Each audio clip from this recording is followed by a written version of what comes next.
Good morning, everyone. Nice turnaround considering the party yesterday. I'm Tomas Jakubauskas, an engineer at Unity. I've been here for 5 years, and the past year I've spent on DirectX 12 integration and multi-threading the renderer as well. So today I'll talk about what we're actually doing there internally. So the talk's going to be about the engine itself and not about how to use the engine. The talk's consisting of 4 main parts. So from the single-threaded past that we went to Unity 5.2, and then the second part about what we're doing to have a code base that is easily scalable across multiple cores. Then we'll follow up with some considerations for native plugins and command buffers, which arise from running on multiple cores, and as well as cover slightly the new graphics APIs and touch on the shader properties and what challenges that brings. So let's begin with Unity 3.0, which was shipped in 2010. And at that time, most of the CPUs, according to Steam hardware stats at least, were dual core. And on the mobiles, which we focused on a lot, the iPhone 4, which shipped approximately at the same time, was a single-core CPU, and only a year later, the 4S had a dual-core CPU. So we had to come up with a way to use that second core, which was becoming mainstream at the time. And to do that, we've come up with a client-worker solution, which is a pretty simple design. It is a single producer, single consumer queue of what we call low-level graphics commands. Graphics commands like low-level in the Unity code base. So for example, you can have set material pass as a low-level graphical command or draw a submesh as one of the commands. Funnily enough, I've just checked the August Steam hardware stats, and 48% of Steam users are still running on dual-core CPUs. So with quad-core CPUs owning about 43% of the market. So the client-worker setup that we have, it exposes a standard graphics device API to the high-level Unity rendering code, such as the main render loops. And by having that, we can swap in and out various graphic APIs such as DirectX 9 and 11 with ease. So this was a nice split in the engine, which allowed us to isolate the low-level graphics API code from the high-level rendering code very easily. And that essentially gave us free threading for the client and worker situation, because our high-level code didn't have to be aware of threading at all. So it was an easy win. But that wasn't enough, and quickly after, we've created a job system in Unity, which was at the beginning only used by the animation system. So the job system, it was fully scalable across all the cores that you had, and we could run jobs as long as the input of the job was a blob of constant data. So that was our only requirement. And we've quickly upgraded the job system to add geometry jobs, which extended the requirement to have the input data be constant and the output be a vertex buffer or an index buffer. The way it worked is we would issue a command to map the data, which would be executed on the worker thread. And then the pointer to the map data, GPU data, would be given to the job to do its stuff. And later, we would sync on it and issue the draw command. So in Unity 5.3, we have a lot of rendering subsystems, such as particles, skinning, the UI canvas batching already ported onto geometry jobs, and that takes away a lot of work of the main thread for you, so you can do more scripting and whatnot. Now, to have this working in Unity, we had to provide access to more of the high-level components to the jobs, which means the data had to be constant. So to get around that, we've created this concept of shared data. So for example, a mesh might have a vertex buffer, which is supposed to be constant during the execution of the job.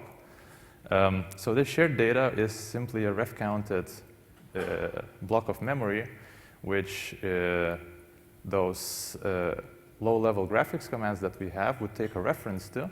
And then if the main thread, for example, your script, would like to modify the data, we would have to duplicate it completely to a new data blob and make it the primary data blob, while the render thread is still operated on the old data.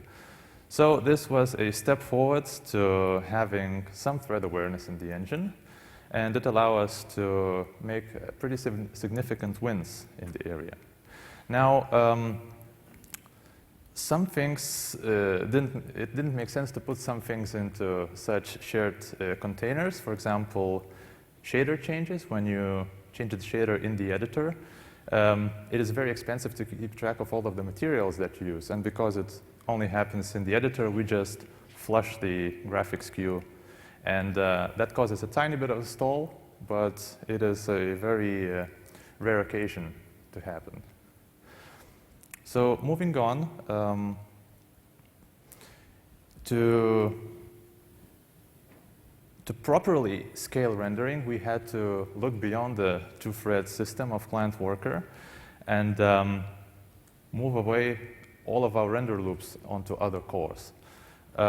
Because render loops touch most of the rendering code, doing this shared data setup was very unrealistic, just cumbersome. So we decided to look at how we do rendering from the ground up and came up with these flat render nodes. And render nodes is essentially a different way to do rendering from the old way where you have a component with a render method, which pretty much can do anything, to a system where you have those components create a node with very tightly packed data, such as the transformation matrix, the bounding box, light map index, and whatever else that the Unity rendering routines might require. And then we can create a list of those nodes of all the renderers that we have in Unity and give the list to multiple jobs doing different things. So for example, if we have 2 cameras, we can give the list to 2 cameras to do culling, generate 2 culled lists. At the same time, we can queue 2 jobs using the same flattened render node list to do a shadow map. And in this system, we would pre-allocate shadow textures before running the jobs, so we can immediately queue the render loop as well and just pass it the shadow map texture pointers to it. Because we know that on the GPU, things will still be executed in order synchronously, we don't have to worry about it anymore. We can just fire off a lot of jobs, and everything falls into place eventually. So the render nodes also use the shared memory structures. They just acquire it when the node is created and then release it at the end of the frame. So to have this working, we have to somehow allow the client-worker setup to run on multiple threads as well, so it's not a single producer, single consumer anymore.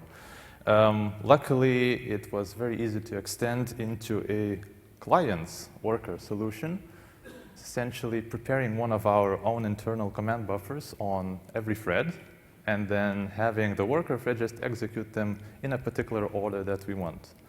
So we essentially reinvented DX12, essentially. However, you can obviously see where the bottleneck is in this picture. But this is unfortunately the best we can do with current generation graphics APIs such as DX11. To move beyond this, we have to adopt DX12 or Metal, Vulkan. And those graphics APIs take away some of the driver work that was done by the driver vendors before. And for example, they don't have a big state machine that you need to keep track on. that prepares the pipeline objects for you and caches shaders and whatnot. So not having that state machine allowed us to create a lot of graphics commands on multiple cores, essentially getting rid of the worker bottleneck, and also offload driver work onto other cores. So the main thread is doing less and less work, and that's good for your scripts and other subsystems Unity is running. So another thing that we can achieve with this is we can take a big job like a render loop and split it into small chunks and parallelize it even more. I'm going to show you a few profile shots of Unity that I've done just yesterday. So this is Unity 5.2 as you know it. And you can see the main thread here is doing all of the graphics rendering work, and then it gets translated into the render thread over here, where the worker is just processing the commands. So this is what you're used to seeing in Unity. Now, moving forward to the state that we want to be in 5.4, this is where you can already see some of the render loops being run on worker threads here. However, the graphics worker thread still does all the job. All the driver overhead is there, and it's probably going to be the bottleneck unless you put a lot of stuff on the main thread. Now, we've done a lot of work to actually get this running on DX12 natively with producing native DX12 command list, because there is no need to produce Unity's command buffers if DX12 comes up with its own to get this image. Now, as you can see, the main thread has been shrunk by quite a bit. There is no more worker thread except a tiny DX12 submission command thread, which is here. It pretty much does all the waiting and only executes a tiny chunk of work. And at the bottom, we see all of the render loops already taking significant amount of time because they also inherit all of the D3D12 runtime and driver overhead. So this is not representative of the final result because we can still cut the worker jobs into smaller pieces and improve CPU utilization significantly. But we trust that this is going to be a pretty good improvement in frame time eventually. We've done a few experiments with shadows for GDC, and the frame times we've seen on synthetic test cases with about 10,000 objects casting shadows from free lights, it was about 30 or 40%. So pretty good. Now, moving forward, there's a few considerations to keep in mind with these advancements. And one of them is the native plugins. With Unity 5.2, we shipped an improved native plugin API and also upgraded the command buffers to be able to call into your native plugins. So with Unity 5.2, you can now run native plugin code from various parts of the Unity render pipeline, which is kind of hard for us to implement, but you should be able to come up with pretty cool solutions for that. Now, obviously, the obvious thing here is that your threads have to be thread aware now. I'm sorry, your plugins have to be thread aware now, because if you have callbacks and command buffers, they'll be executed on worker threads. And the second thing is calls like set global or get temporary render target or set render target on the command buffers. They kind of work with the global state which isn't very good for a jobified system, and it creates dependencies. For example, if you set a global in a pre-camera command buffer, pre-render command buffer, and then you want to have the same global layer and use it in another command buffer, or you want to have it influence the whole renderer, well, that creates dependencies on the jobs which we want to get rid of.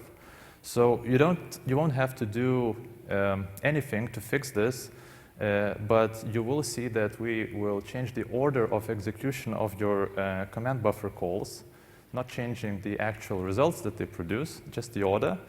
And that might be a little confusing. So what we're going to do is we're going to set the globals on a context that is in a job, and also on the context that is the global context. So the other jobs can then inherit it.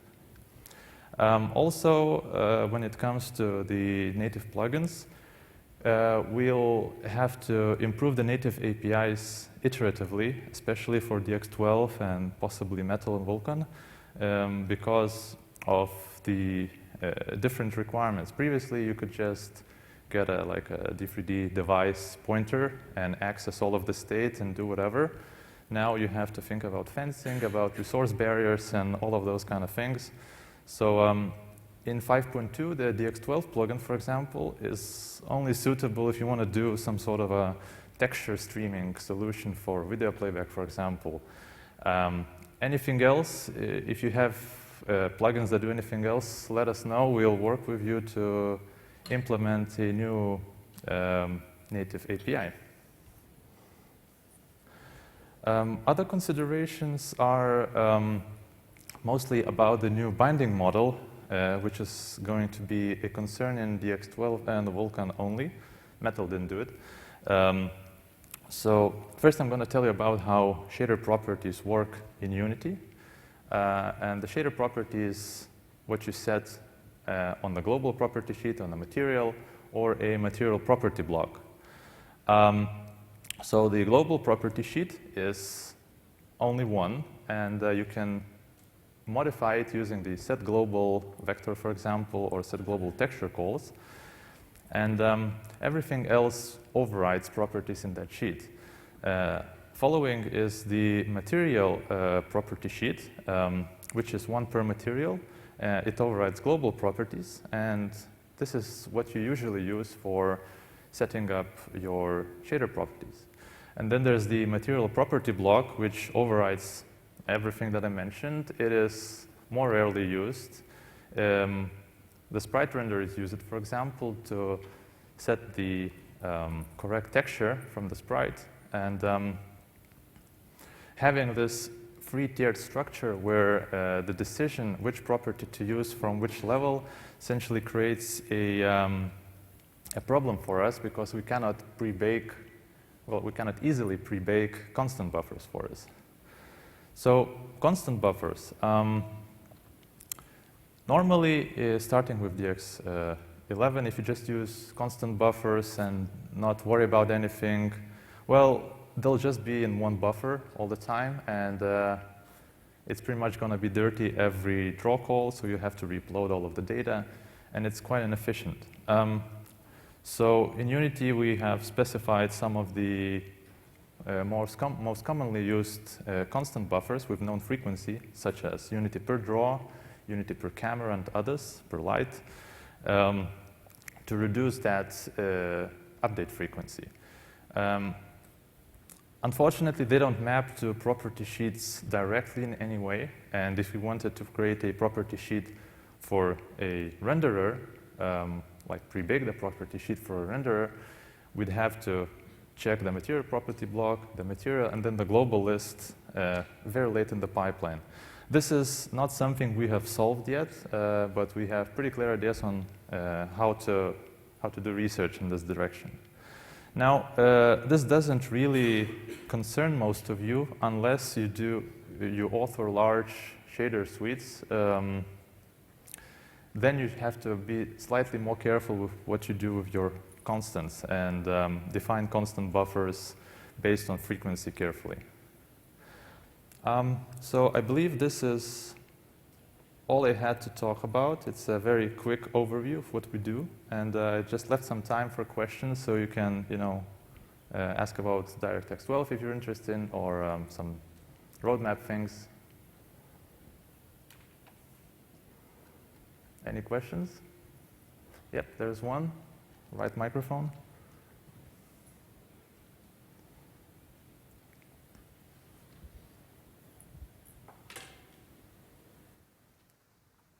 Yeah, I actually have two questions.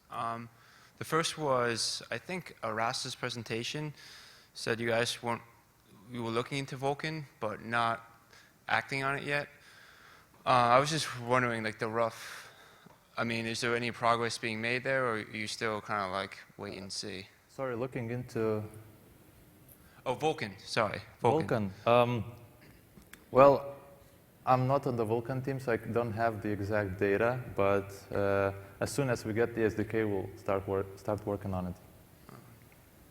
And my other question was, do you foresee like being able to leverage like asynchronous compute at all, or? Asynchronous compute is what we have planned for the 5.4 timeframe, yes. Okay.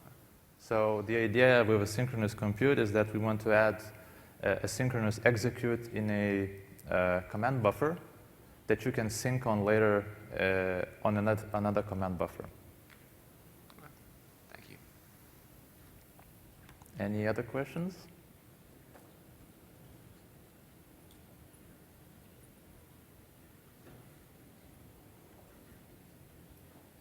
Nobody?